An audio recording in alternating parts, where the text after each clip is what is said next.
दोस्तों, एक थाने में एक चोर को बहुत ही बुरी तरह से पिटाई की जा रही थी। वह चोर इतना चिल्ला रहा था, चीख रहा था, मगर उसकी बातों को वहाँ कोई सुनने वाला नहीं था। वो बार बार बोल रहा था कि मैंने चोरी नहीं की, मेरा इस चोरी में कोई हाथ नहीं है। मगर पुलिस वाले जो थे वो कहाँ सुनने वाले थे। वो उसे पीट पीट कर बस ये सुनना चाहते थे कि बता तूने चोरी का सामान जो है कहाँ रखा है। वो चीखता रहा, चिल्लाता रहा, मगर उसकी बातों पे कोई ध्यान नहीं देता है। तभी वहाँ की जो महिला इंचार्ज होती है पहुँचती है वहाँ पर। जैसे ही वो थाने में पहुँचती है तो इतनी चीख को जब सुनती है कि कोई चोर, कोई मुजरिम आया है जो इतना चीख रहा है, चिल्ला रहा है, तो उनसे अब रहा नहीं जाता है। वो जा कर के देखती है कि कौन है भाई जो जुर्म भी करता है और इतना चिल्लाता भी है और फिर भी उसके बाद अपना जुर्म नहीं कबूलता है। ये कैसा इंसान है। दोस्तों, जब वो जाती है देखने के लिए कि कौन ये मुजरिम है, तो जब उनकी नज़र उस इंसान पर पड़ती है तो उनके पैरों के नीचे से ज़मीन खिसक जाती है। दोस्तों, ये इंसान कोई और नहीं, उनका ही तलाकशुदा पति था, जिससे उनकी 7 साल पहले तलाक हो चुकी थी।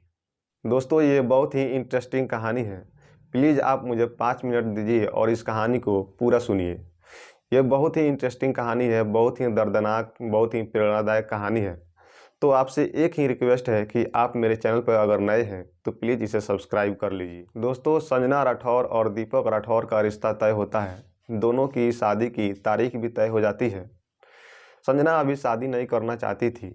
दोनों के फैमिली वाले बहुत ही अच्छे खासे और दोनों पैसे वाले लोग थे। संजना का कहना था कि उसे अभी शादी नहीं करनी है, उसे अभी पढ़ाई करनी है और आगे तक। फिर उसके माता पिता कहते हैं कि बेटी तू हमारे जीते जी शादी कर ले, क्या पता हम लोग रहे या ना रहे, तुझे दुल्हन बनता हुआ देख पाए या ना। तुम शादी के बाद भी अपने ससुराल जा कर के अपने पढ़ाई कर लेना। लड़के के परिवार वाले भी मान जाते हैं, कहते हैं कि हाँ ठीक है, तुम शादी के बाद भी अपने ससुराल में अपनी पढ़ाई को पूरा कर सकती हो और हमें किसी चीज़ की दिक्कत नहीं है, कोई रोक रुकावट नहीं है। तुम जहाँ तक चाहो वहाँ तक अपनी पढ़ाई कर सकती हो। दोस्तों, दोनों की फैमिली के रजामंदी के बाद दोनों की शादी तय हो जाती है। दोनों की शादी की तारीख भी तय हो जाती है, शादी भी हो जाती है। शादी के कुछ दिनों तक तो उन दोनों का रिश्ता बहुत बढ़िया चल रहा था, लेकिन धीरे धीरे अब वहाँ पर संजना को पढ़ने नहीं दिया जाता है। लेकिन फिर भी संजना बेचारी घर का सारा काम किया करती है और किसी तरह समय निकाल कर कभी रात में जाकर कभी सुबह जाकर अपनी पढ़ाई किया करती है। लेकिन संजना के ससुराल वाले नहीं चाहते थे कि वो पढ़ लिख कर कोई बड़ा आदमी बने।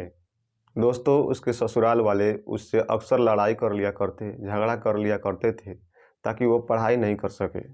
उस पर हमेशा गलत इल्ज़ाम लगाए जाते थे, उसे बुरी तरह पीटा जाता था। लेकिन फिर भी संजना तब भी घर का सारा काम किया करती थी और वो किसी तरह टाइम निकाल के अपनी पढ़ाई करती थी। उसका पति भी उसका साथ नहीं देता था। उसका नाम दीपक राठौर था।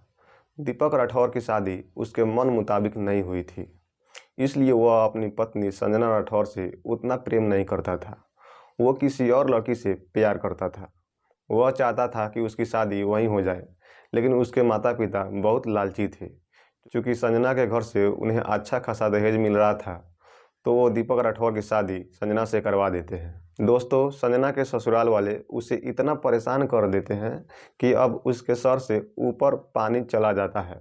वो अब बर्दाश्त नहीं कर पा रही थी, ना ही अपनी पढ़ाई कर पा रही थी और ना ही अपनी ज़िंदगी को सही से जी पा रही थी। संजना अपनी ज़िंदगी में पढ़ाई से ज़्यादा किसी चीज़ को अहमियत नहीं दी थी। उसने अब ठान लिया कि क्यों ना मुझे अपना ससुराल ही छोड़ना पड़े। भले ही मैं अपना ससुराल छोड़ दूंगी, लेकिन मैं अपनी पढ़ाई को नहीं छोड़ सकती। दोस्तों, एक रोज़ वो रो रही होती है और रो रो कर अपने पति से कहती है कि प्लीज़ मेरा साथ दीजिए और मेरी पढ़ाई में मेरी मदद कीजिए। मगर उसका पति तो खुद किसी और लड़की के चक्कर में फंसा हुआ था। उसे अपने घर से तो मतलब ही नहीं था, तो वह उसे अपनी पत्नी से क्या मतलब रखता। उसने उसकी बातों पर ध्यान नहीं दिया। एक दिन उसके ससुराल वालों ने उसे इतना तंग किया कि मजबूरन उसे अपना ससुराल छोड़कर मायके जाना पड़ा।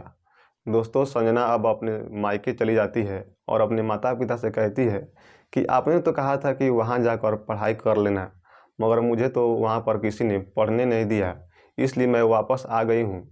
आप लोगों को मुझे दुल्हन बना देखना था, आपने तो देख लिया, लेकिन अब मुझे पढ़ाई कर लेने दीजिए, मुझे अपनी ज़िंदगी को सँवार लेने दीजिए।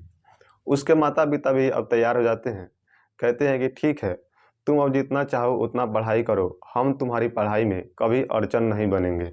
दोस्तों, अब संजना खूब मन लगाकर अपने पढ़ाई में लग जाती है। वो दिन-रात एक कर देती है पढ़ाई कर के। फिर उसी दौरान एक वैकेंसी निकलती है दरोगा की। वो उस फॉर्म को भरती है और फॉर्म भरने के बाद वो उसकी तैयारी में लग जाती है। फिर एग्ज़ाम का डेट आता है, वो एग्ज़ाम भी देती है। एग्ज़ाम भी क्लियर हो जाता है। एग्ज़ाम क्लियर होने के बाद उसका बहुत ही अच्छा नंबर आया होता है। पूरे स्टेट में उसे बहुत अच्छा रैंक मिल जाता है। दोस्तों, अब उसे उसके घर के नज़दीक वाले ही थाने में पोस्टिंग कर दी जाती है और उसे उस थाने का इंचार्ज बना दिया जाता है। दोस्तों, जिस थाने में वो थी, उसी इलाके में एक दिन सरकारी गोदाम में चोरी हो जाती है। चोरी का इल्ज़ाम जिस पर होता है, पुलिस उसे पकड़ कर लाती है और उससे पूछती है कि बताओ तुम्हारे साथ और कौन-कौन था? तो उसने दीपक राठौर का नाम बता दिया। पुलिस अब दीपक राठौर को पकड़कर थाने लाती है और उसकी जमकर पिटाई करती है और उससे पूछताछ करती है कि बताओ तुमने चोरी का सामान कहाँ रखा है? तो दीपक कहता है कि मैंने चोरी की ही नहीं है, मुझे कुछ भी पता नहीं है, तो मैं बताऊँ क्या? मगर पुलिस वाले फिर भी उसकी नहीं सुनते हैं। सब यही कह रहे थे कि बताओ तुमने चोरी का सामान कहाँ रखा है?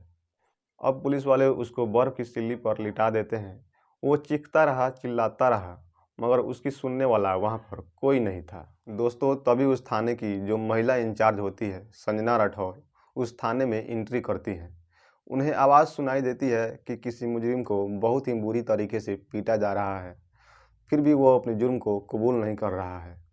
वो बस यही चिल्ला रहा है कि मैंने कोई जुर्म नहीं किया है, मैंने कोई चोरी नहीं की है। अब उनसे रहा नहीं जाता है। वो चली जाती हैं देखने कि कौन है भाई, इतनी पिटाई के बाद भी अपने जुर्म को कबूल नहीं कर रहा है। जब वो नज़दीक जाती हैं, जब उस इंसान को देखती हैं, तो वो सन्न रह जाती हैं। क्योंकि ये इंसान कोई और नहीं, उनका ही पति था। ये वही पति था जिनसे उनकी 7 साल पहले तलाक हो चुकी थी। दोस्तों, जैसे ही उसे वो देखती है, पुलिस वालों को रोक देती है। कहती है कि इसे मत मारो, इसे लेकर मेरे केबिन में आओ। पुलिस वाले थानेदार के केबिन में लेकर उसे जाते हैं। संजना राठौर के केबिन में लेकर जाते हैं। संजना कहती है कि मैं इससे उगलवाती हूँ कि इसने चोरी की है या नहीं। आप सभी लोग बाहर जाइए। अब उस केबिन में कोई नहीं था, सिर्फ संजना और दीपक राठौर थे।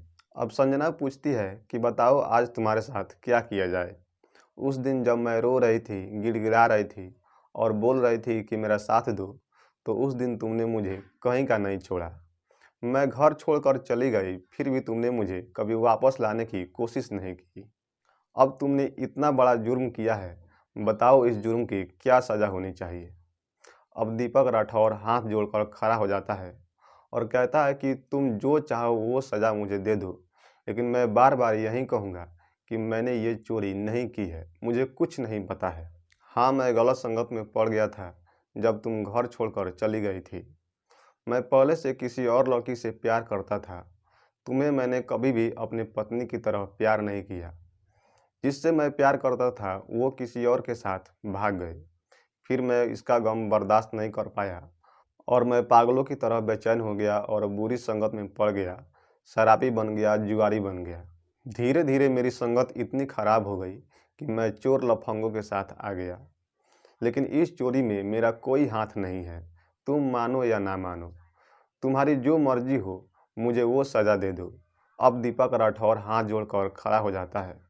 संजना कहती है कि ठीक है, मेरे सामने हाथ मत जोड़ो, मैं तुम्हारी तरह निर्दयी नहीं हूँ। वो बोलता है कि संजना मुझे माफ़ कर दो, तुम जब मुझे छोड़कर गई थी, तो कुछ दिन के बाद मेरी माँ भी मुझे छोड़कर चली गई थी। अब इस दुनिया में मेरा कोई नहीं है। दोस्तों, अब संजना उसका नाम उस केस से निकलवा देती है। पूछती है कि बता दीजिए कि इस केस में कौन-कौन शामिल है। दीपक अब उन सारे लोगों का नाम बता देता है जो उस केस में शामिल थे, क्योंकि वो जान चुका था कि इस केस में कौन-कौन शामिल है। अब दीपक उस केस से बाहर निकल जाता है। संजना से वो माफ़ी मांगता है अपने कर्मों की, जो उसने तब किया था जब संजना उसकी पत्नी थी। संजना कहती है कि ठीक है, मेरे दिल में आपके लिए कोई भी बैर की भावना नहीं है। वो बोलता है कि तुम अपना मुझे नंबर दे दो, मेरी तुमसे बात करने की इच्छा होगी तो क्या मैं तुमसे बात कर सकता हूँ या नहीं, मुझे ये भी बता दो। वो बोलती है कि ठीक है, मैं अपना नंबर आपको देती हूँ, लेकिन अभी इस थाने में आप किसी को भी मत बता देना कि मैं आपकी पत्नी हूँ, वरना लोग ये सोचेंगे कि पति पत्नी होने के कारण मैंने आपको इस केस से बाहर निकाला है। संजना बोलती है कि मैं कल आपको एक पार्क में मिलूंगी, बाकी की बातें कल वहीं पे आके आपसे करती हूँ। अगले दिन संजना सादे ड्रेस में वहाँ पे पहुँचती है जहाँ पर दीपक पहले से बैठा हुआ था। संजना से दीपक पूछता है कि आपके मम्मी पापा कैसे हैं। तो संजना कहती है कि मेरे घर में अभी सब कुछ बढ़िया चल रहा है। तो दीपक कहता है कि मुझसे बहुत बड़ी गलती हो गई। एक तो मैंने तुम्हें ठुकरा दिया और जिसे मैंने चाहा उसने मुझे ठुकरा दिया। संजना, क्या फिर से ऐसा नहीं हो सकता कि तुम मुझे फिर से अपना लो? मुझे माफ़ कर दो, मुझे एक बार सुधरने का मौका दे दो। मैं तुमसे वादा करता हूँ कि मैं एक अच्छा इंसान बनूंगा, कमाऊंगा, नौकरी करूंगा, जो तुम चाहोगी वैसा इंसान बन जाऊंगा। दोस्तों, संजना का दिल अब पिघल जाता है। वो बोलती है कि ठीक है, मुझे 1 महीने का वक्त दे दो।